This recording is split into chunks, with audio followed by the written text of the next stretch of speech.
Everything has to work the first time. You can't do a recall, you can't patch it.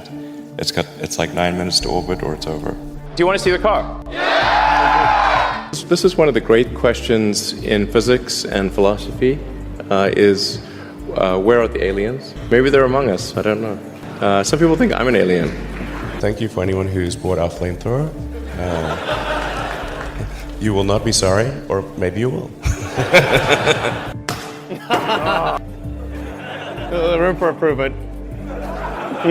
Of doing this is to just give the hardcore smackdown to gasoline cars. They think that technology just automatically improves. It only improves if a lot of people work very hard to make it better. Oh my God! Wow! Really flying that thing took off. Oh my God! That's unreal. Elon Musk, his story is weaved with epic failures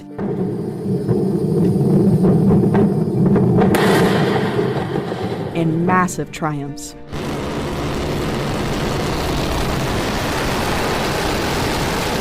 As well as plenty of hard work and dedication. I think certainly being focused on something that you're confident will have high value to someone else. A natural human tendency is wishful thinking. So a challenge for entrepreneurs is to say, well, what's the difference between really believing in your ideals and sticking to them versus pursuing some unrealistic dream that doesn't actually have merit? And that is a really difficult thing to tell. Can you tell the difference between those two things? Right. You know? So you need to be sort of very rigorous in your self-analysis. I think certainly extremely tenacious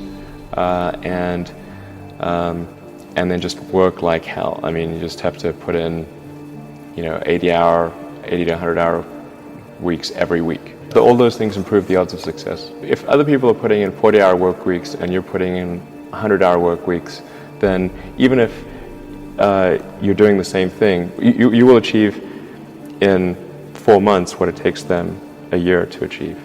Elon Musk's long-term thinking keeps him on the leading edge of technology. He knows that the challenges he sets for himself and his companies are daunting and will take decades to achieve. Regardless of the doubters and against the odds, he confidently pushes forward. Whether it's electric cars, space exploration, Mars colonization, or the advancements in AI, it's clear that his focus on the future of humanity is what continues to drive him each and every day. I really want to make sure that there is a good future for humanity, and that we're on a path to understanding the nature of the universe, the meaning of life, why are we here, how do we get here. And in order to understand the nature of the universe and all these fundamental questions, we must expand the scope and scale of consciousness. Certainly it must not diminish or go out, or we certainly weren't to understand this. So I would say I'm motivated by curiosity more than anything. And just a desire to think about the future and not be sad, And are you? Are you not sad? I'm sometimes sad. Mostly I'm feeling, I guess, relatively optimistic about the future these days. There are certainly some big risks that humanity faces.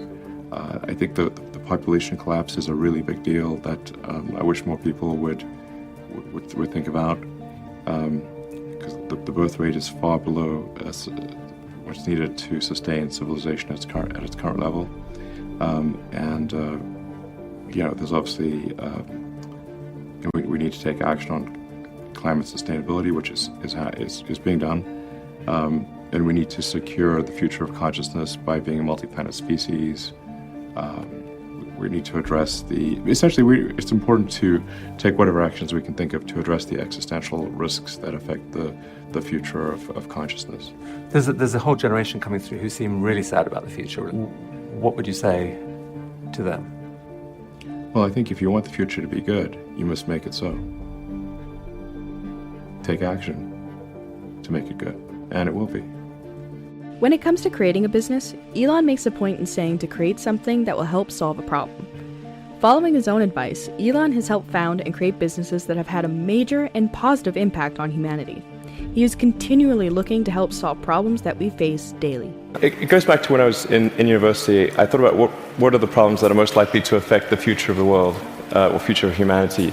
I think it's extremely important that we have sustainable transport and sustainable energy production. That sort of overall sustainable energy problem is the biggest problem that we have to solve this century. Independent of environmental concerns, in fact, even if producing CO2 is good for the environment, given that we're going to run out of hydrocarbons, we need to find some sustainable means of operating. Given his impressive track record for success and pushing the limits, it's unsurprising that Elon continues to inspire people across generations. In his mind, it's important to be useful, both to other people but also the world. However, he acknowledges that it can be extremely difficult to be useful. Here is his advice for those looking to create a positive impact in the world and the thinking framework he uses to tackle humanity's biggest challenges. Millions of people look up to you. What advice would you give to them about if they want to try to do something big in this world, they want to really have a big positive impact, what advice would you give them about their career, maybe about life in general? Try to be useful. Do things that are useful to your fellow human beings, to the world. It's very hard to be useful. Very hard. Are you contributing more than you consume? Try to have a positive net contribution to society. I think that's the thing to aim for. Not to try to be sort of a leader just for the sake of being a leader or whatever. A lot of times, the people you want as leaders are the people who don't want to be leaders. If you can live a useful life, that is a good life. A life worth having lived. I would encourage people to use the mental tools of physics and apply them broadly in life. They're the best tools. I mean, like a lot of things I learned in college actually were pretty helpful. I mean, I think the physics approach to thinking is very good, like the first principles approach. Applying the first principles approach to thinking is, I think, a good way to figure out counterintuitive situations. I do think there's a good framework for thinking is physics. The sort of first principles reasoning. I mean, generally, I think there are.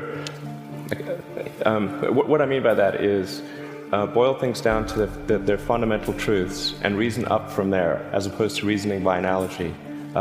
Through most of our life, we get through life by reasoning by analogy, which essentially means kind of copying what other people do with slight variations. And you have to do that, otherwise it's mentally you wouldn't be able to get through the day. But when you want to do something new, you have to apply the physics approach. Physics is really sort of figuring out how to discover new things that are counterintuitive, like quantum mechanics. It's really counterintuitive. So I think that's an important thing to do. And then also to really pay attention to negative feedback and solicit it, particularly from friends. This may sound like sort of simple advice, but it's hardly anyone does that, and it's incredibly helpful.